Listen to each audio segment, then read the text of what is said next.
네, 개장 전에 꼭 필요한 정보를 모아보는 토마토 모닝 빅데이터 시간입니다. 어제 우리 시장의 흐름을 간략하게 살펴보자면 개파락 출발한 이후에 조금씩 낙폭을 축소시켜 갔는데요. 네, 그 안에서 외국인과 기관의 수급 살펴보면서 오늘장 힌트도 얻어보시죠. 먼저 코스피 시장부터 살펴보겠습니다. 네, 우선 외국인 쪽 살펴보시면 현대차와 기아 같은 완성차 업체 쪽을 가장 많이 담았습니다. 1위와 2위를 기록했는데요. 현대차와 기아가 상반기 20만 대가 넘는 친환경차를 수출했다는 소식이 호재로 작용하면서 투자 심리가 개선됐습니다. 또 밑으로 보시면 한국항공우주도 있는데요. 이따가 더 자세하게 설명해 드리도록 하겠고요. 셀트리온 계속해서 탄력받고 있습니다. 외국인의 수급이 다시 한번 들어왔고요. SK이노베이션 쪽으로도 수급이 들어왔는데 이 독일 폭스바겐이 미국 전기차 시장을 본격적으로 공략하고 있는 가운데 올해 말로 예정이 되어 있던 전기차 ID4의 미국 생산 시기가 몇 개월 앞당겨졌습니다. 이 미국에서 생산될 ID4에 탑재되는 배터리를 SK이노베이션의 자회사인 SK온이 생산한다는 소식이 또 긍정적인 재료로 작용됐고요. 이에 따라 외국인의 수급이 들어왔습니다. 네, 이어서 기관도 살펴보겠습니다. 기관 역시 우주항공 관련주 쪽에서 한화 에어로스페이스를 담았습니다. 이렇게 외국인과 기관이 어제는 방산주들 그리고 우주항공 관련주들 쪽으로 관심을 보였고요. 또 LG 에너지솔루션도 기관의 수급을 받았습니다. 이렇게 LG 에너지솔루션 같은 경우에는 외국인과 기관의 수급을 번갈아 가면서 받고 있는 종목이고요.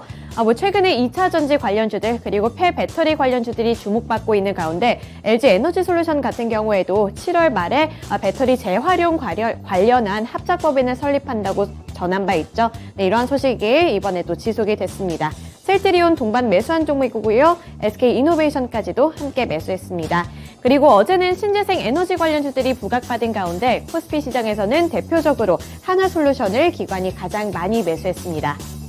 네, 다음으로 매도리스트 체크해 보시죠.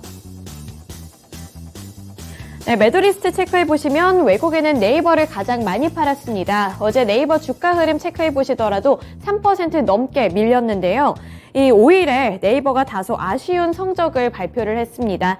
매출 하락으로 인한 부진한 실적을 발표하게 되면서 투자 심리가 위축이 됐고요. 이에 따라 외국인 쪽에서도 발을 빼냈습니다.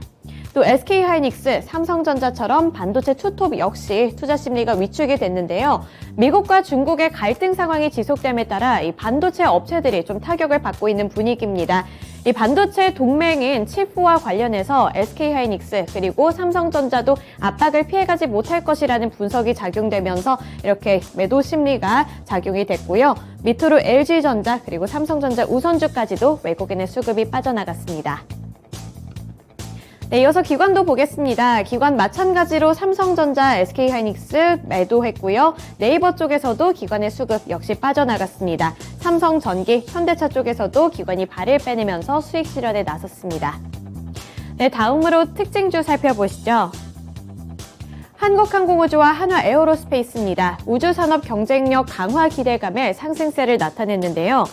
다누리 발사 성공 등 국내 우주산업 경쟁력이 지속해서 높아지는 점이 투자 심리를 이끌었습니다. 또 정부의 우주경제 육성 기대감에 우주항공주들이 어제는 나란히 강세를 기록했는데요. 대통령실은 달 착륙선, 달 탐사 로버 기술 개발을 포함한 미래 우주경제 로드맵을 연내 발표할 계획이라고 밝혔습니다. 또 한화 에어로스페이스 같은 경우에는 이 한화그룹 사업 재편으로 방산 계열사를 통합한다는 소식까지 긍정적인 재료로 작용되면서 어제는 한국항공우주, 한화 에어로스페이스가 대표적으로 관심받은 종목인데요. 네, 주가 예측 서비스인 스케치 통해서 앞으로의 주가 향방까지 살펴보시죠. 화면 통해서 보겠습니다. 네, 한국항공우주 살펴보시면 투자 의견 매수로 책정했고요. 앞으로의 주가 흐름도 빨간불 켜낼 거라고 예측하고 있네요. 네, 이어서 코스닥 시장 살펴보겠습니다. 코스닥 시장에서 외국인과 기관이 가장 많이 매수한 종목들 살펴보시면 외국인 LNF도 가장 많이 매수했습니다. 이렇게 2차 전지 관련주들 지속적으로 관심을 받고 있고요. 또 어제는 콘텐츠 관련주가 또 오랜만에 고개를 들었습니다. 버킷 스튜디오 쪽으로 외국인의 수급이 많이 들어왔는데 이 부분 특징주 가서 더 자세하게 살펴보도록 하겠고요. 또 신재생 에너지 관련주인 삼강 MNT도 외국인의 관심받은 가운데 마지막으로 BH, 시젠까지도 매수세가 몰렸습니다.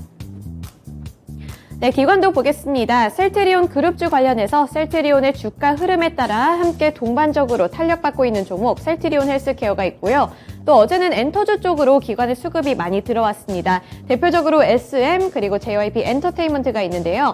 SM 같은 경우에는 이번에 소녀시대가 컴백을 했죠. 네, 소녀시대 기대 효과도 작용이 되고 있고요. NCT 등 이런 아티스트들로 향한 실적 개선 기대감 받고 있습니다. 여기에 동반적으로 이렇게 투자 심리가 개선되면서 JYP 엔터테인먼트까지 이름을 올렸고요. ABL 바이오 쪽에서 탄력 받았습니다. 또 마지막으로 콘텐츠 관련해서는 위즈윅 스튜디오가 있는데요.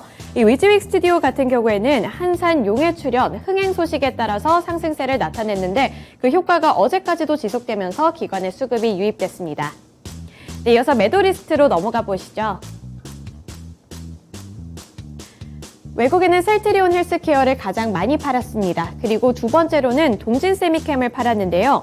동진세미캠 같은 경우에는 일본 수출 규제 수혜주로 분류가 되고 있는데 어제는 외국인이 발을 빼내는 모습이 포착됐습니다. 그리고 신화 인터텍도 매도 물량이 빠져나갔고요. 비덴트와 에코프로 쪽에서도 외국인의 수급이 나갔습니다. 기관도 살펴보겠습니다. 기관 2차전지 관련해서 어제는 수익 실현에 적극적으로 나섰네요. 에코프로 BM, LNF, 에코프로 쪽에서 모두 발을 빼내면서 수익 실현에 나섰고요. 동진세미캠 같은 이유로 팔았습니다. 마지막으로 레고캠바이오, 최근에 바이오 관련주들 급등세 연출했는데 어제는 기관이 수급을 빼내는 모습이 포착이 됐습니다. 네, 다음으로 특징주로 넘어가 보겠습니다. 버킷스튜디오입니다. 버킷스튜디오도 영화 헌트 개봉 소식에 기대감을 받으면서 어제 주가가 급등했는데요. 개봉을 이틀 앞두고 있는 영화인 헌트가 예매율 1위에 오르면서 버킷스튜디오의 주가가 상승세를 나타내고 있습니다. 이 헌트는 오전 8시 40분을 기준으로 예매율이 24.1%를 기록하면서 1위에 등극을 했고요. 또 이런 기대감 받으면서 버킷스튜디오 같은 경우 8거래일 연속으로 상승세를 연출하고 있습니다. 어제도 급등 마감했습니다. 네, 마지막으로 오늘 주요 일정도 살펴보겠습니다. 네, 대표적으로 오늘 HYTC 신규 상장이 예정되어 있습니다. 2차전지 관련주로 신규 상장이 예정되어 있으니까요. 오늘 주가 흐름 잘 살펴보시도록 하고요. 마지막으로 코오롱 글로벌과 한섬의 실적이 발표될 예정입니다. 이 부분까지 잘 체크해 보시길 바라면서 오늘도 성공 투자하시기를 기원하겠습니다. 지금까지 토마토 모닝 빅데이터 시간이었습니다.